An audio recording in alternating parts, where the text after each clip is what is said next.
Sir, there are 26 people from media today, and with your permission, we can commence the question and answer. I'll request Mr. Laltendu from the Hindu to ask his question. Thank you very much, Puneet sir, Governor sir, good afternoon, and everybody, good afternoon. Sir, my question is about the trade war. You already made a reference in your statement about the noisy trade war that is happening. It started with reciprocal tariff, then retaliatory tariff, then again counter retaliatory tariff. I could call it a revenge tariff. So, whether we should be worried about or not, and what is your assessment of the situation, sir? Thank you.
Basis points this year, primarily arising out of the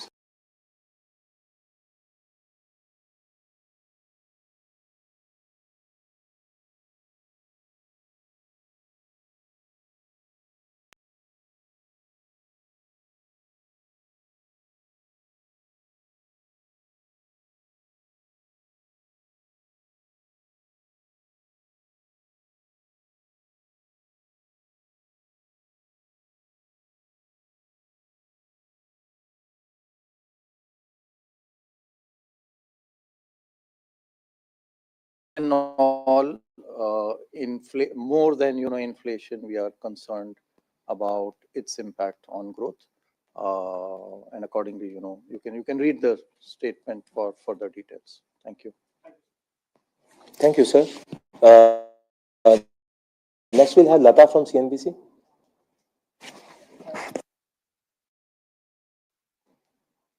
Thank you very much for the opportunity. Governor, you had said that the real rate for you should be 150 basis points in a previous conference.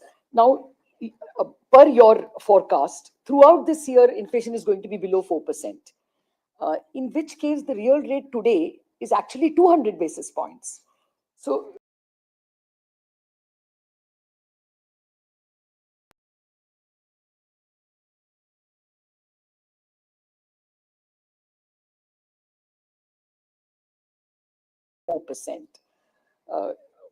how would you assess that? And just a related question, liquidity in the past, the Reserve Bank has guided on the liquidity amount. That helps transmission, basically. They have said that we want liquidity to be 1 to 1.5% of NDTL, or negative 1 to 1.5% of NDTL. Would you want to give the bankers some comfort zone like that? My liquidity threshold is 2 lakh crore, or some percentage of deposits, so that transmission happens. So this figure of 1.5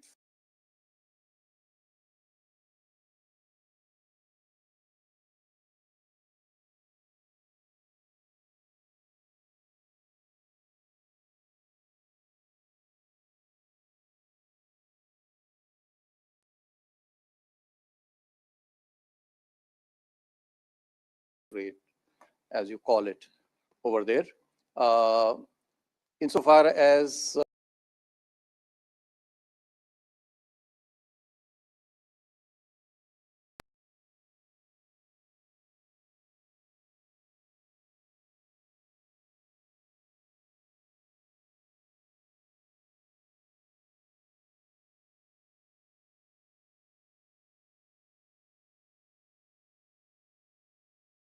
for the calendar year, yes, it is below 4, but for the next quarter, for the first quarter, it is more than 4%. We will look at, the evolving situation as we have already mentioned, and basis our forecast and outlook for the growth and the inflation. As you are aware, these are uncertain times. And so we will take a call as to where, the policy rate should actually move to. With regard to liquidity, I already made a mention in the statement without giving any numbers over there that we will keep it sufficiently in surplus. I again reiterate, that we will provide sufficient liquidity.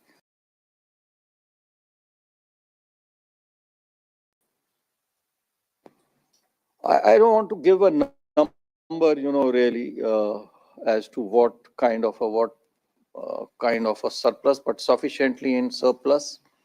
And you mentioned, linking it to NDTL. Well, yes, that is the kind of number, about 1% or so in the surplus range. Now that, we are on the easing cycle, that is the kind of, number that we will be looking at. And we'll keep it sufficiently, surplus. The aim really is to look at the policy rate. So if we are able to transmit it, to the overnight rate, hopefully it will then transfer to the other short-term, medium-term, and the long-term interest rates.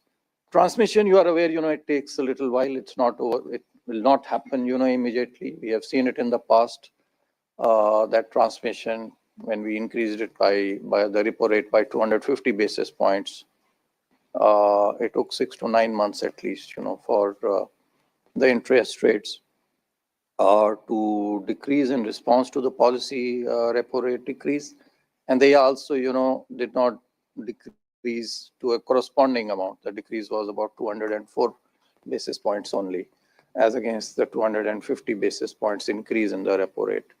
So we are watchful. We will provide sufficient liquidity to the system so that this transmission of the policy rate into the interest rate happens quickly. Thank you. Thank you, sir. Moving on to Mr. Vishwanath from NDTV Profit. Thank you for the opportunity, Governor. I must say, happy to be back in this room. It's looking a little better now. I wanted to ask you, since you mentioned transmission, I just wanted to get a view that there was a view from the RBI, or at least reports suggested that there was a view from the RBI that credit deposit ratios at banks were, private banks were way too high, and that they need to come down. Now that we're talking about transmission, eventually, obviously, that will have to translate to higher lending. Are you happy with the credit deposit ratio at this point in time? And the second part is then there's a view that RBI will have to do, or the monetary policy will have to do the heavy lifting in supporting the economy in the current macroeconomic setup. Do you agree with that? Do you think that you have a bigger responsibility to manage in the current scenario? So coming to your first question, CD ratio, see, when we were in the districts, then we would look at CD ratio basically to see as to whether the credit as a percentage, of the deposits is sufficient, whether, the lending is going on sufficiently. And at that point of time, I'm talking about 25, 30 years, we used to think that 70, 75%, is very good. So some regions, have low because they are savers. Some, where there are more of borrowers, you have high CD ratios. Coming, to your question, CD ratio, well, we do not have, any such prescription of a CD ratio. You are aware that there are no regulations for CD ratio. And however, we do have regulations for asset liability management. That's more important. We have regulations for liquidity management, and there are regulations for liquidity, for the short term in the form of the LCR guidelines that you are aware of over the 30-day period, requiring banks to maintain, and even NBFCs to maintain high quality liquid assets. And similarly, for a longer 1-year duration, there is this NSFR, NFSR ratio that we have prescribed. There is no ratio or no guideline with regard to CD. The banks have to be actually mindful of managing their asset liability, which is important. They have to be mindful and ensure that they have liquidity, both short term and sufficient funds, over medium and long term, so that there are no mismatches and there are no liquidity related issues. So they can look at, their own assets, liabilities, and make a business plan according to them. We do not have any prescription for CD ratio. It is for the banks to decide. Your second question, I mean, it's a joint effort. Who does more of the heavy lifting, etc. It's a joint effort. The government has done its bit, I think, in the budget that you saw recently. A large number of measures, whether it is in capex, whether it is on tax rebates on the income tax side.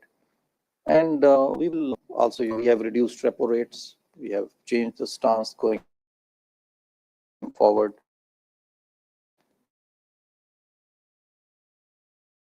which means that the direction of the policy repo rate is downwards. It will reach, we really don't know, be able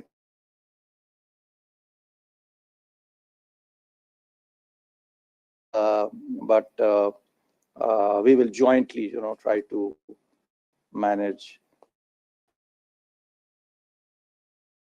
the growth and the inflation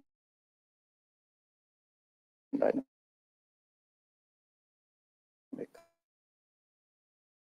in our country.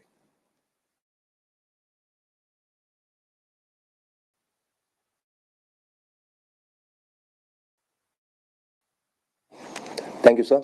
अब मैं ET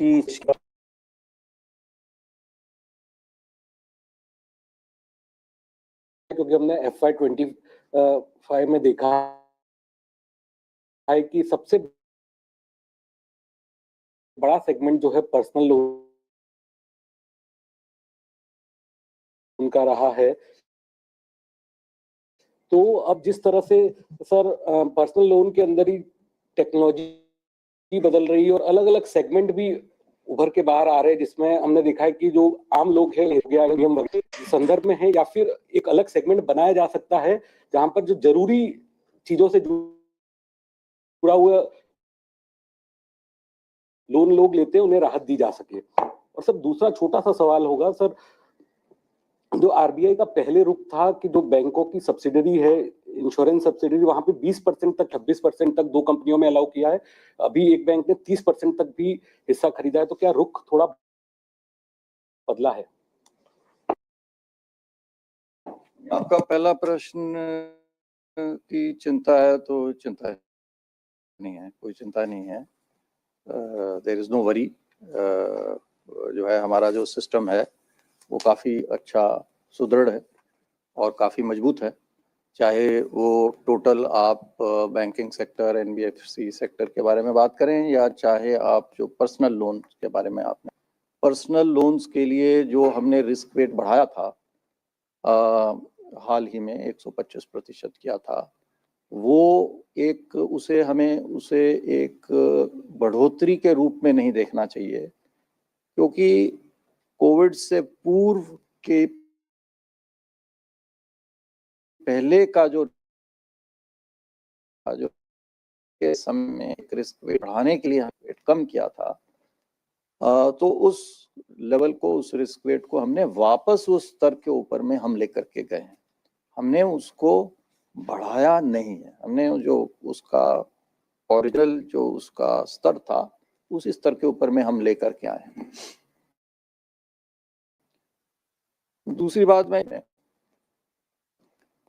यदि जैसा कि कुछ लोग ऐसा मांग करते हैं कि इसको कम करना चाहिए, तो फिर उसी प्रकार से फिर जो दूसरे जो पर्सनल लोन है, क्योंकि जो हमने रिस्क वेट बढ़ाया वो बेसिकली जो अनसिक्योर्ड जो पर्सनल लोन थे उनके लिए बढ़ाया 125%, जो वापस से पुराना स्तर किया। तो फिर आप तो ये बात तो मानेंगे कि जो सिक्योर्ड लोन है और जो एक अनसिक्योर्ड लोन है उसमें रिस्क वेट में कुछ फर्क तो रहना चाहिए। तो वो फर्क जो पहले 25% था उसको हमने वापस से हम लाए हैं। ये कोई चिंता का कोई, लेकिन आज के दिन में हमारे लिए इसमें कोई विषय नहीं है। दूसरा, आपने जो प्रश्न किया कि इंश्योरेंस कंपनीज के लिए कुछ बैंक्स का जो उसके अंदर निवेश है उसके प्रतिशत को हमने शायद बढ़ाया है। जहाँ तक मेरी जानकारी है इसमें कोई बढ़ोतरी नहीं हुई है। पहले भी कोई प्रतिशत इसके अंदर में निश्चित नहीं था। आज के दिन में कोई प्रतिशत निश्चित इसके लिए नहीं है और इसमें कोई बदलाव हमने नहीं किया है। Banks, NBFC, banks, insurance companies में निवेश कर सकते हैं। वो 51% या उससे अधिक भी निवेश कर सकते हैं और उससे कम भी निवेश, जैसा 30% आपने कहा, वहां पे भी कर सकते हैं। कुछ इसके अंदर में बदलाव हम लोग जरूर हमने पहले उसके लिए हमने ड्राफ्ट रेगुलेशंस हमने पब्लिश किए हुए हैं, उसमें भी इस संदर्भ में कोई बदलाव प्रस्तावित नहीं है। ओवरऑल क्या किस प्रकार से स्वरूप होना चाहिए, किस प्रकार से बैंक्स अन्य सब्सिडरीज में और कंपनीज में निवेश कर सकते हैं, उसके बारे में हम शीघ्र ही उचित निर्णय लेंगे। धन्यवाद sir. Next will be Mr. Mayur Shetty from the Times of India. Thank you, sir. Governor, I had a question on the gold loans development measures that you mentioned. You said there'll be a harmonization of rules, but will that be tightening of by making them more tighter or making them easing the LTV? In my statement, I never said tightening. I said the word used is harmonization. The markets are reading it the way they will read, read it based on emotions, etc. Someone said, I think Benjamin Graham, that it is the stock market is a voting machine in the short run, and in the long run it's a weighing machine. So let's wait. I think for the guidelines will be issued soon. There is no, to our mind, there is no tightening. It is a rationalization only. It's broadly an extension of whatever on the conduct side primarily, whatever were the guidelines for NBFCs, those have been extended now to the banking sector also. You will shortly, we will publish. And these are draft guidelines, subject to further consultation and then finalization. And so clarification on the 1% NDTL. So you're saying that the goal is to have 1% surplus liquidity in the system around 2.7 lakh crore. I would not like to pin myself down to 1% exactly, but yeah, that is the kind of range near about that range. If more is required, we'll do more. If less is required, we will do less. Main aim, as I mentioned, is to ensure proper transmission of the repo rate into the interest rates. Thank you. Thank you, sir. Next is Mr. Manojit from the Business Standard. Good afternoon. Thank you. You said an interesting thing that the stance should not be directly associated. Do you want to add on the gold loan or we wait for the publication? I think so. You have covered it. The draft circular will be out in public domain very shortly. I think you can see the details there. Okay. Yeah. RBI said this earlier, but not in as many words, that the stance should not be directly associated with liquidity conditions. If I understand correctly, you are aiming to have a surplus liquidity of around 1% of NDTL. So what does you mean by this? I'm aware that the liquidity framework is being revised now. Can you throw some light? What are the considerations for the revised liquidity framework? Let's wait. See, right now under the liquidity framework, we are primarily looking at the overnight rate in the money market, and so whether it should continue to remain the same for the purposes of the transmission of policy repo rate, whether it should be that we should be targeting or we should be targeting something else. That is something that we are consulting the various stakeholders, and shortly, we will come out. I really don't have any specific answer because that matter is still being deliberated. Would you like to add something on this? Nothing. I think once we finalize, we are at this point of time discussing the issues. as Governor said, one of the things is what should be the target rate. You know that call volumes had come down significantly compared to other overnight volumes. And as usual, for any revision of framework or rethink of a framework or review of a framework, we would look at all the tools that we use. Currently, we use a range of tools of different maturities, variable, fixed, and all that. We'll look at those rates and see what changes are required. No, but the objective is also to speed up transmission. Transmission now take 2 quarters. Is the objective also to speed up transmission? Do you expect banks to transmit this 50 basis point on a more, on an earlier? What are your thoughts on that? Yeah, obviously one would like, that the transmission happens as quickly as possible, but then it should not be disruptive. So how do we do that is something, again, I think we will look into it and we will take a call.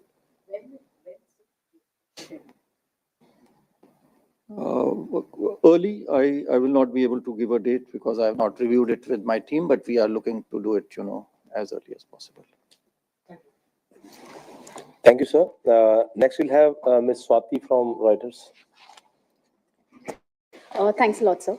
So since tariffs have been the theme and something that was largely discussed, so just wanted to understand, China would most likely use, yuan depreciation as a tool, to get back at the US in the tariff war now. We've also seen, FPI outflows from India in April. We could see the balance of surplus being negative. What would the RBI's currency management strategy be? Because the rupee would definitely be impacted by what happens to the yuan going ahead. And in the same way, so when we've seen previous periods of crisis like the GFC, COVID, etc., we saw a lot more collaboration and coordination between global central banks. Is that something that is happening even now? Is there an effort being done on that? Thank you. My understanding is, that the impact of these tariffs on India vis-a-vis some of the other countries, you mentioned China and some of the smaller countries, is much less. Our exports overall, about 12% of GDP, less than 1%, I think, for 2%, I think, for America, for USA. You compare it with some other countries, even China. China is about 19%. Germany is 37% exports overall, and even EU, is 30% plus. So our and smaller countries, have in about 80%. I'm not talking about those countries, Vietnam, Taiwan, etc. So to that extent, we are better placed than some of the other countries. That's why you are seeing that these reciprocal tariffs on India are lower than, some of these countries, because our surplus vis-a-vis those countries is much less.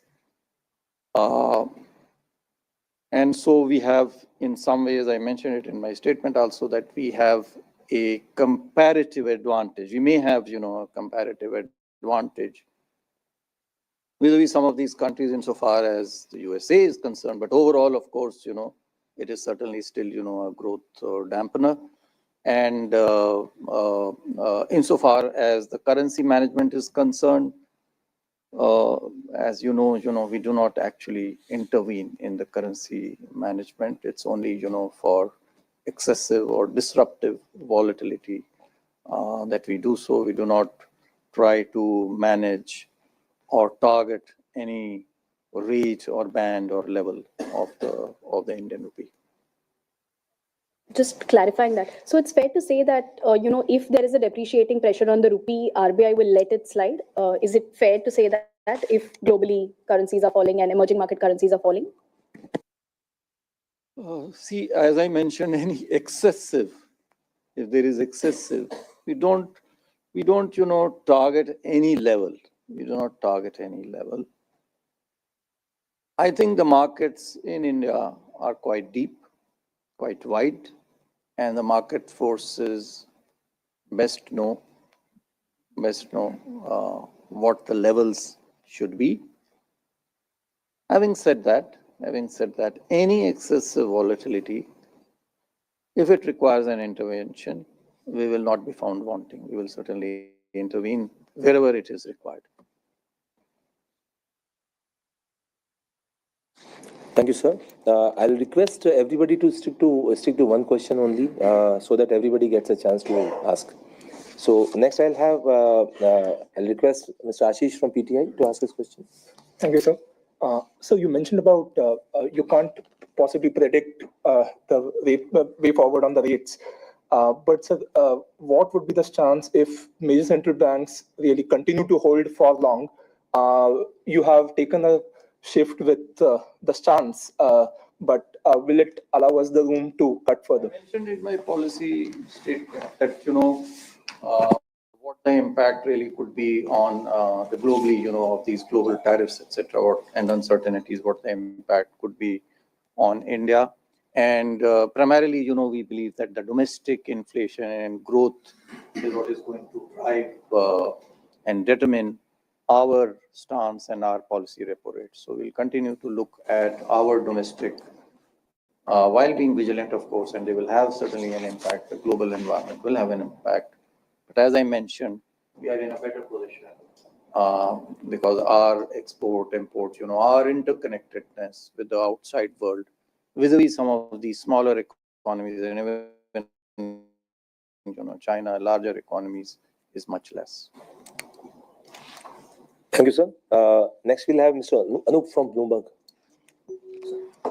Governor, the tariffs have set in. Do you expect a currency war in the region, considering that we have different rates of tariffs here? And how will you respond in such a situation? Understand what you mean by a currency war? Competitive devaluation of currencies, sir. I really don't know, what will happen on the currencies. Our currency is quite stable. As I mentioned, we have sufficient reserves, almost 700 billion, US inching up over there, and sustainable both this year and going forward, the next year, 1%. So I really don't think, we are under any kind of a stressful position. Again, I mentioned, and that's, I think, relevant over here, that our interconnectedness is on, especially, the trade side is less. Capital flows, again, we need good growth to come in over here. That will help. And we'll see, as the situation evolves. Thank you, sir. Moving on, we'll have Ankur from ET Now. Thank you so much for giving me a chance. Governor, we have seen in the past that Reserve Bank of India has been little concerned about the co-lending arrangements, and there has been few scrutinies also. Today, you have announced that the arrangement between banks and the NBFC that will be extended to all other regulated entities, and also priority sector lending was the first preference earlier. Now you are saying that all other loans can also be utilized. Is there a shift of stance of Reserve Bank of India on these norms, both priority sector lending, because I saw that there were norms which were revised where thresholds were increased earlier in PSL norms, and now this arrangement between banks and other entities in co-lending? I don't understand, the shift that you are talking about. I'll request the DG to come in case there is a shift.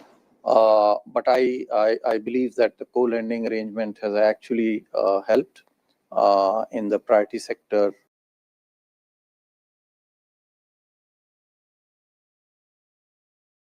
segments outside the priority sector lending as well. Moreover, we are expanding it. Only, the banks and the NBFCs, which could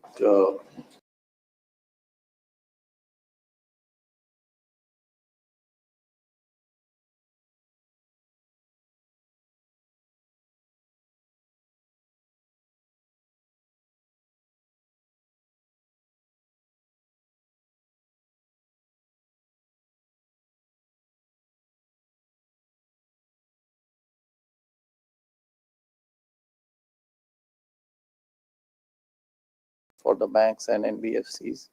So we are expanding it. You want to add something on the co-lending? Has there been a change in our staff? I thought, we have been... Nothing much, sir. I don't think there has been any change in the stance. It is essentially, as you said, we are expanding the participants by extending this to all regulated entities. And we are also seeking to extend the coverage beyond the PSL, and also a bit of harmonization in terms of when more players come and more segments open up, there has got to be more clear guidelines. So the guidelines will be soon out, and we will take again the feedback, and in case if it requires to be fine-tuned, we will do. But it has been a beneficial arrangement for the market. While the AUM is not yet significant, probably by broad-basing the participants and the segments, we expect this to pick up.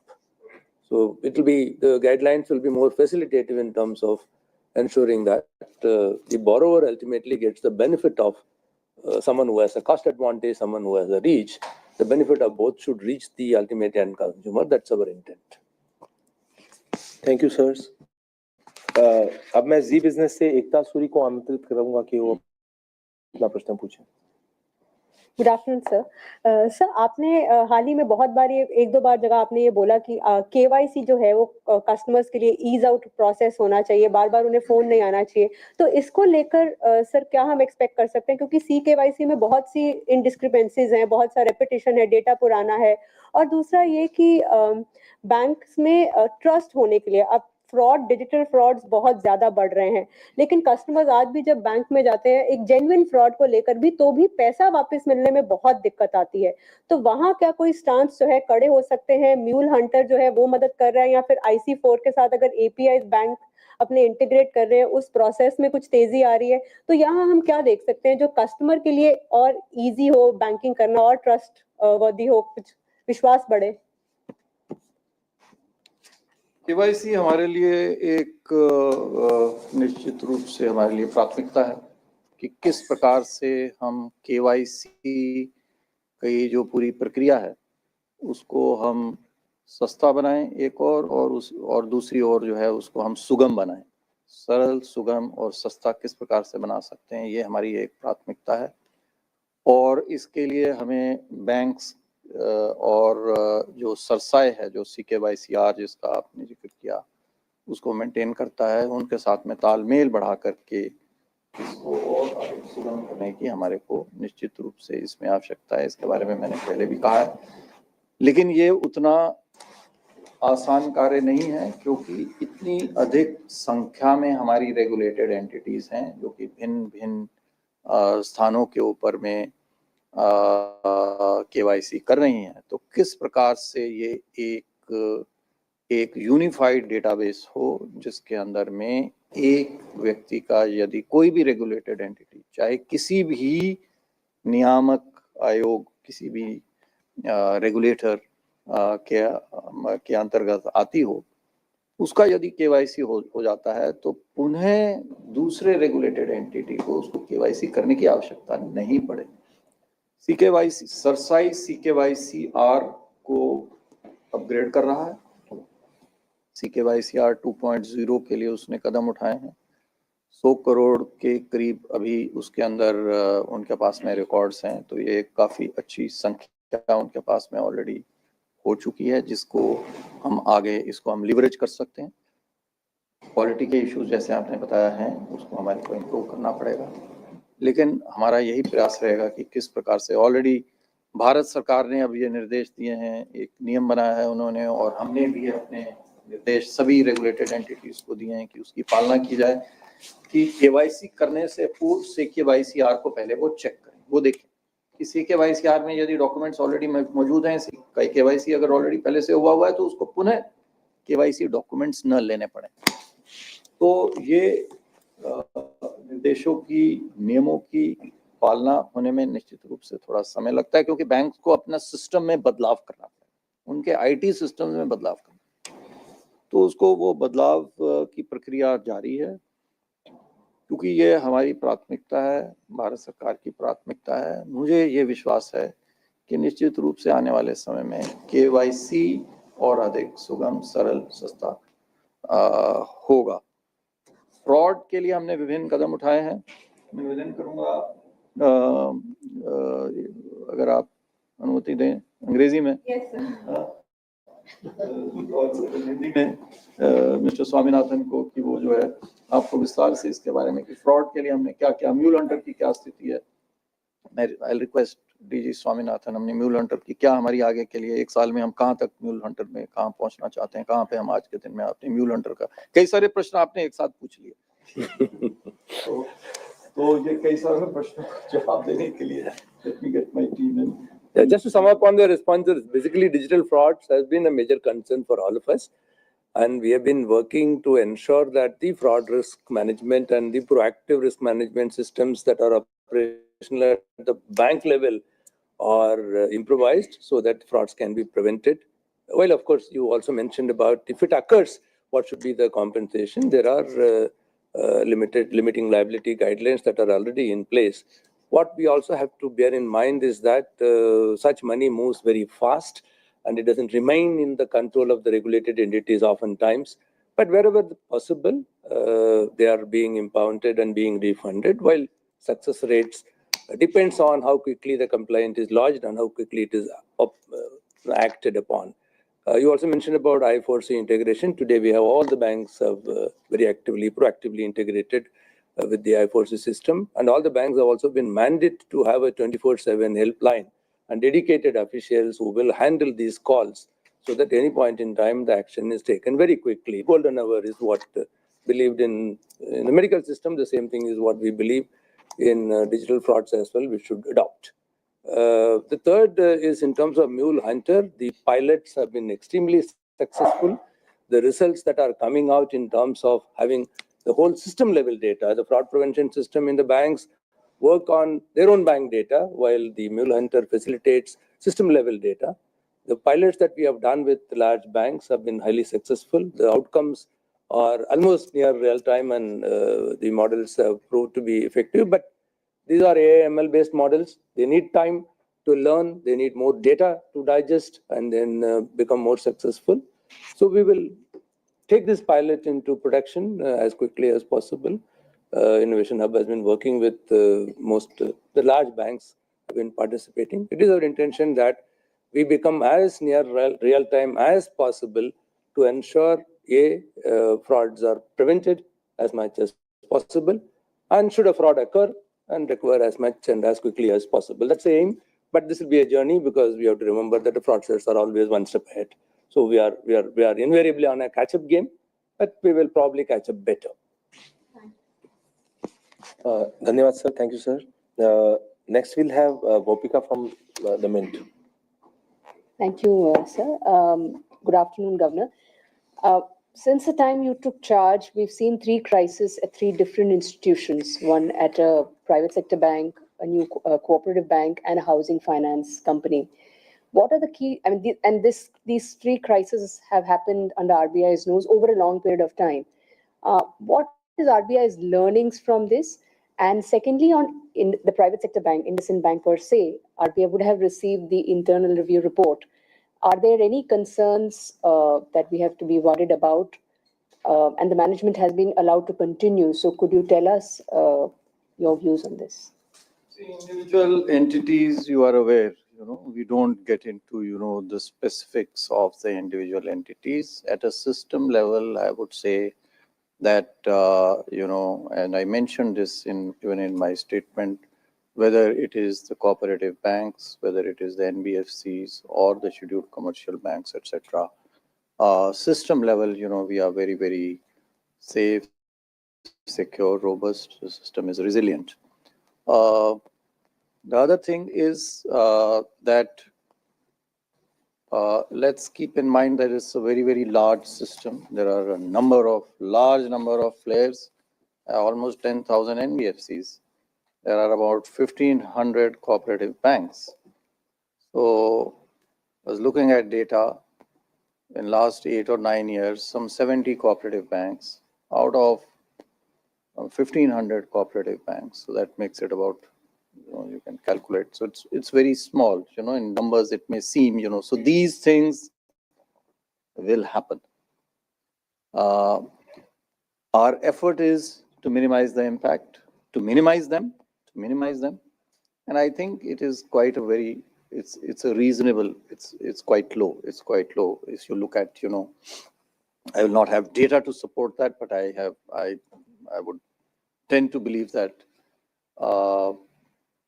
and I would not call them, total failures also. So I'm not, these are episodes. These are episodes, right? They're not even failures. These episodes will happen. We have to ensure through various means that these events, incidents happen lesser in frequency. They happen lesser in frequency. And for that, we have various tools. We have the regulations. We have our supervision. The banks themselves, have multiple layers. They have 3 layers: the business unit layer, their compliance layer, then their audit.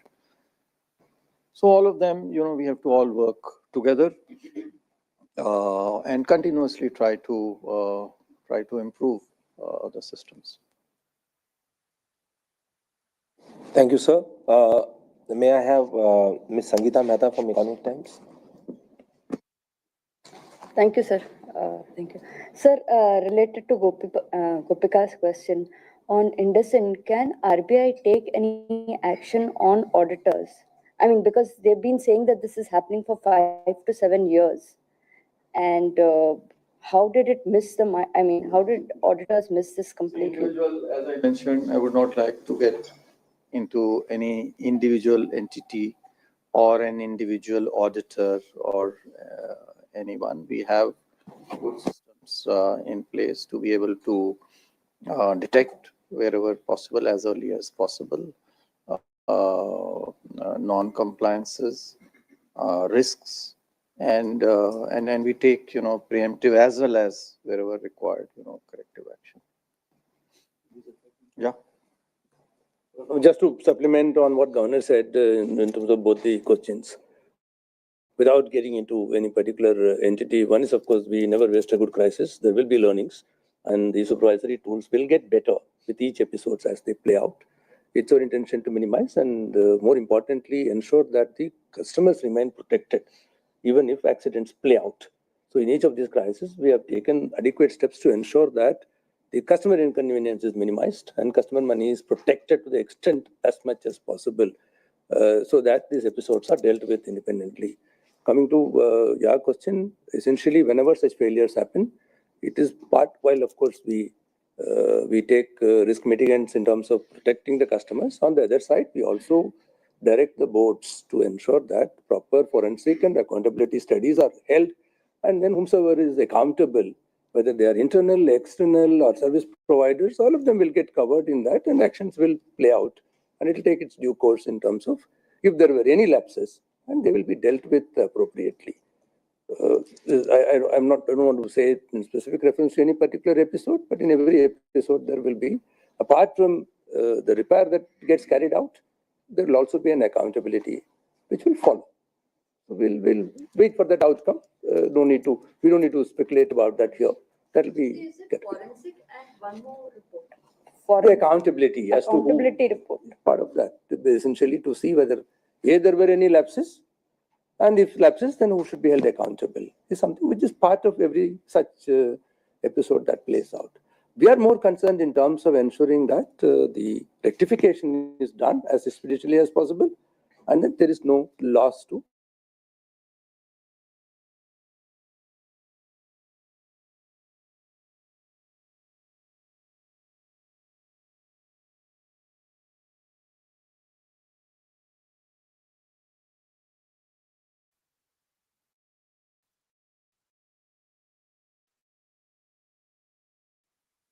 Thank you, sir.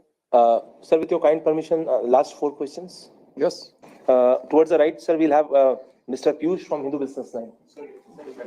Oh, sorry, towards the left. Yeah. Good afternoon, Governor, DGs. Thanks for it, sir. Sir, on gold loan, essentially, NBFCs have LTV of around 70 to 80%, and banks have around 60 to 70%. So when you say you'll harmonize the norms, will you bring that to a common level? Separately, sir, you spoke about failures of the relative lesser number of failures of banks. In terms of NICB, you've given some relaxation as well. But have you assessed, sir, what is the actually, the fraud that happened, the amount, and will you actually let the bank to, accept customers again? I mean, will you remove the restriction, or the impact is so severe that you may not be able to do so? Thanks. Also, sir, just a clarification, the accommodator stance, is it, is it unanimous or there was a... I mentioned it in my statement that it is unanimous. There's no mention in the statement. So it was unanimous. We missed that part. So it was unanimous. Certainly, all the members voted, all the members decided unanimously. There was no vote on that, but all of them decided unanimously that they feel that going forward, the trajectory is actually an easing trajectory. LTV, you will soon, have the guidelines. Let's